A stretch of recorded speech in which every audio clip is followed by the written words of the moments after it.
நான் வந்து ஜெயப்ரியா. நான் வந்து கடலூர் மாவட்டத்துலேருந்து வரேன். நான் 2014 பேட்ச்.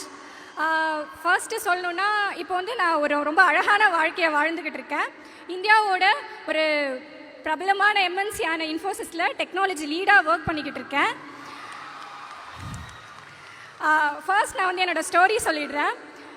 80s வர மூவிஸ் மாதிரி தான். எங்கள் ஊருக்கு வந்து மேப்பில் பார்த்தா கூட ரொம்ப சின்ன ஊர். ஆனால் அந்த ஊர் பேர் வந்து அகரம்.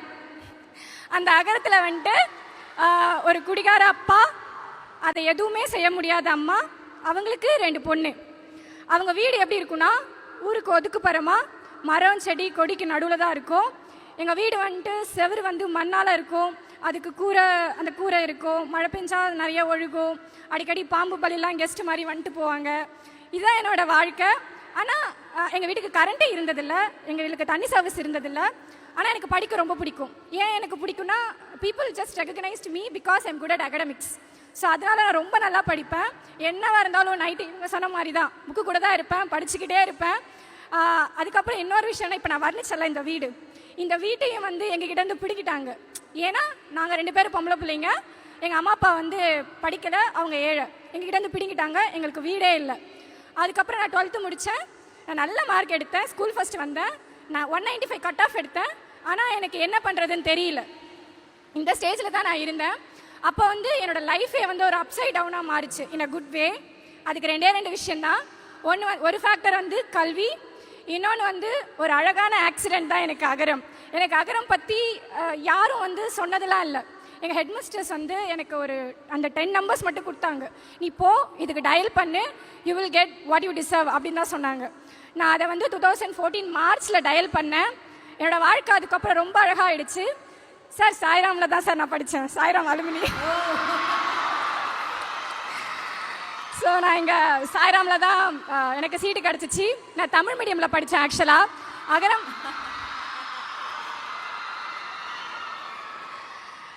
தமிழ் மீடியமில் படித்தேன். அகரம் எப்படின்னா, உங்களை காலேஜ் சேர்த்து விட்டுட்டோட நிறுத்த மாட்டாங்க. அதுக்கப்புறம் நமக்கு என்ன தேவைன்றதுல அவங்க ரொம்ப குறிக்கோளாக இருப்பாங்க. ஏன்னா பிள்ளைங்களை சேர்த்து விட்டுட்டோம், அதுக்கப்புறம் எப்படி வேணால் போகட்டும் அப்படிலாம் விட்டுற மாட்டாங்க. எனக்கு ரொம்ப ஸ்ட்ரகிளாக இருந்துச்சு. என்னால் இங்கிலீஷ் மீடியம் டக்குன்னு அடாப்ட் பண்ணிக்க முடியல, என்னால் ஏற்றுக்க முடியல. நான் வந்துட்டு ரொம்ப கம்மியாக மார்க் எடுக்கிறேன் அப்படின்றதுனால நான் திரும்ப அகரத்துக்கிட்ட தான் போய் நின்னேன், எனக்கு ஹெல்ப் பண்ணுங்க அப்படின்ட்டு. எனக்கு இந்த கெரியர் கைடன்ஸ் கொடுத்தாங்க, அது மாதிரி ஃபாலோ பண்ணேன். திரும்ப நான் ரொம்ப நல்லா படித்தேன். சார், நான் வந்து அண்ணா யூனிவர்சிட்டி கோல்டு மெடலிஸ்ட். ஸோ அது முடிஞ்சிச்சு. திரும்ப நான் வந்து டிசிஎஸ்கில் போனேன், அங்கே ஒர்க் பண்ணேன், நிறைய எக்ஸ்பீரியன்ஸ் கிடச்சிச்சு.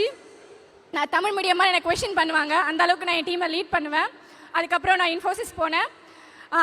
எங்கள் அம்மா அப்பாவுக்கு வந்து எனக்கு ஒரே ஒரு கனவு மட்டும்தான். எங்கள் அம்மா அப்பா வந்து நிம்மதியாக தூங்க வந்து 4 ரூஃப் இருக்க மாதிரி ஒரு வீடு வேணுன்றது தான் என் லட்சியமாக இருந்துச்சு. நான் ரொம்ப பெரிய வீடு கட்டிட்டேன். நான் சொன்னேன்ல, எங்ககிட்ட இருந்தே ஒரு வீடை பிடுங்கிட்டாங்க அப்படின்னு சொன்னேன்ல. 10 வருஷம் ஆச்சு. அந்த 10 வருஷம் கழிச்சு எனக்கு அகரம் கொடுத்த கல்வியால் திரும்ப என் வீட்டை நான் மீட்டெடுத்தேன். ஆனால் எல்லாமே நான் லீகலாக பண்ணேன். எனக்கு ரொம்ப சந்தோஷமாக இருந்துச்சு. ஒரு காலத்தில் எங்கள் வீட்டில் வீடே இல்லாமல் இருந்தோம். ஆனால் இப்போ எங்கள் அம்மா வந்து 2 வீட்டுக்கு சொந்தக்காரங்க. அதை நான் ரொம்ப சந்தோஷமாக சொல்கிறேன். இந்த 10 வருஷத்தில் வந்துட்டு எல்லாரும் சொல்லுவாங்க, ஏன் பொம்பளை பிள்ளைய படிக்க வைக்கிறேன், ஏன் பொம்பளை பிள்ளைய படிக்க வைக்கிறேன். இப்பயும் சொல்லுவாங்களான்னு எனக்கு தெரியல. ஆனால் சொல்கிறவங்களுக்குலாம் ஒன்று சொல்கிறேன், பொம்பளை பிள்ளை படிக்கட்டும், பொம்பளை பிள்ளை படிக்கட்டும். Thank you everyone. அம்மா, ஜெயப்ரியா தானே உங்கள் பேர்? ஏன்னா இங்கே எனக்கு கரெக்டாக இல்லை, அதனால கேட்டு. ஜெயப்ரியா, அம்மாக்காக வீடு கட்டி அம்மா உள்ளே கொண்டு போய் உட்கார வைக்கிற அந்த டைம் எப்படி இருந்தது உங்களுக்கு? மைக்ல சொல்லுங்க. சரியல் மூமெண்ட்டாக இருந்துச்சு. வாழ்க்கையோட பிறவி பலன் அடைஞ்ச மாதிரி இருந்துச்சு.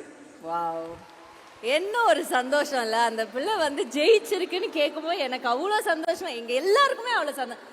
எக்ஸ்ட்ராவா கைத்தட்டல் கொடுக்கலாமே அந்த பிள்ளைக்கு. மண் பாருங்க, உங்க அண்ணன் பாருங்க, எந்த சின்னனே கை தட்டிட்டாரு. இதுக்கு மேல என்ன வேணும் உங்களுக்கு? செய்திகளை உடனுக்குடன் தெரிந்து கொள்ள கீழ்கண்ட கேபிள் மற்றும் டிடிஹெச் நெட்வொர்க்குகளில் எம்நாடு செய்தி தொலைக்காட்சியை காணுங்கள். பாதகம் செய்பவரை கண்டால் நாம் பயம் கொள்ளலாகாது பாப்பா. மோதி மிதித்து விடு பாப்பா, அவர் முகத்தில் உமிழ்ந்து விடு பாப்பா.